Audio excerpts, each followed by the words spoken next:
మాట్లాడతాడు, ఒకడు ఉంటాడు మన జిల్లాలో వాడు మాట్లాడతాడు. రేపు పొద్దున మేము అధికారంలోకి వస్తే పోలీస్ స్టేషన్ కూడా మేమే ఉంటాం, హాస్పిటల్లో మేమే ఉంటాం, ఎంఆర్ఓ ఆఫీసుల్లో మేమే ఉంటాం, చివరికి మీ ఇంటి ముందు కూడా మేమే ఉంటాం. ఎవరే మీ కంపులో మీరు సావనరా నాయన, మీకు ఇల్లు లేదా? పోనీ మీకు ఇల్లు లేదంటే చెప్పండి, టిట్కోలో ఏదో ఇల్లు చూసి ఇప్పిస్తాం. ఏం చేస్తారు మేము మా ఇంటికి వచ్చి? అరే ప్రతిపక్షంలో ఉన్నప్పుడే మిమ్మల్ని ఎవరు చూసి భయపడలేదు, మీరు ఈ రోజు వచ్చి మాట్లాడతారు.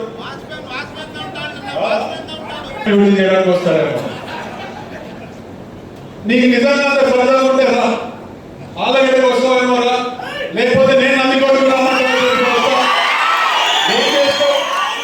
కానీ గుర్తుపెట్టుకో, నువ్వు ఒక్కసారి మా ఇళ్ళ కాడికి రావడం మొదలు పెడితే ఇంకొకసారి ఏ ఒక్క ఇంటికి వెళ్ళాలన్నా కూడా నువ్వు ఆలోచించే పరిస్థితిలో నిన్ను పెట్టి ఆలగడ్డల నుంచి పంపిస్తామని నువ్వు గుర్తుపెట్టుకోవాల్సిన అవసరం కూడా చాలా ఉందని చెప్పి నేను తెలియజేస్తున్నాను. ఇంకోటి ఉన్నాడు శ్రీశైలంలో, వాడు మాట్లాడతాడు. తమ్ముడు జగన్పాల్ మాట్లాడతాడు. నాకేమన్నా అవుతే నా కొడుకు దిగుతాడు, నీకేమన్నా అవుతే ఎవరు దిగుతాడు అని చెప్పి అక్కడ స్థానికంగా ఉన్న ఎమ్మెల్యేలు అడుగుతాడు. నేను ఈరోజు ఆయనకు చెప్తున్నా, నువ్వు శ్రీశైలంలో కాదు నంద్యాల జిల్లాలో ఏ ఒక్క టీడీపీ కార్యకర్తలు ముట్టుకో, నువ్వు ముట్టుకో, నీకు నేనేందో మేము చూపిస్తాను. ఈరోజు వీళ్ళు వదిలేస్తే నోటికి ఎంత వస్తే ఒకటి మాట్లాడతాడు. ఒకడున్నాడు అక్కడ గుంటూరు దగ్గర, ఈరోజు ముఖ్యమంత్రి అని చెప్పి కూడా చూడకుండా నోటికి ఎంత వస్తే అంత మాట్లాడతాడు. నేను వీళ్ళందరికీ ఒకటే హెచ్చరిక చేస్తున్నాను, మీకంటే బండ పూతులు నాకు వచ్చు, మీకంటే రెండింపు తెగింపు నాకుంది. ఎవడి రక్తం ఇక్కడ? రక్తం. అది గుర్తు పెట్టుకొని మీరు నోరు అదుపులో పెట్టుకొని రాజకీయాలు చేస్తే ఆ మర్యాద మీకు కూడా తగ్గుతుంది. మరి చివరిగా నేను ఒక మాట మాట్లాడతాను. తెలుగుదేశం పార్టీ అధికారంలోకి వచ్చిన తర్వాత కొత్తగా ఒక సంవత్సరం నుంచి కోవట్లు లేచి కూర్చున్నాయి. అంటే మన భాషలో గుంట నక్కలు లేచి కూర్చున్నాయి. ఈ గుంట నక్కలు ఏదో 4 ప్రోగ్రాంలు అటెండ్ అయ్యి ఏదో 2 మాటలు మాట్లాడితే ఈరోజు మాకేదో నష్టం అనుకుంటున్నారేమో.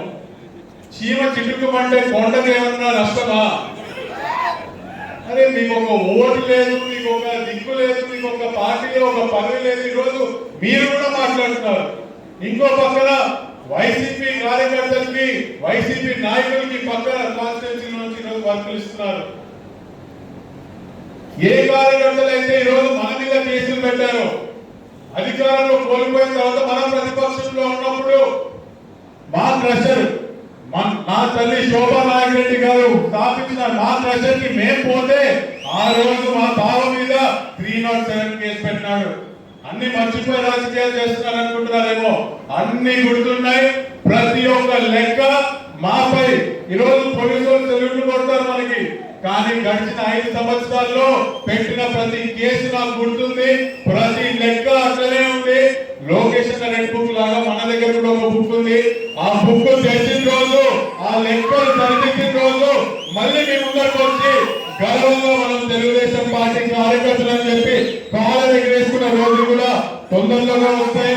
ఈ గుండెనక్కలకి ఒక సమాధానం వస్తుంది.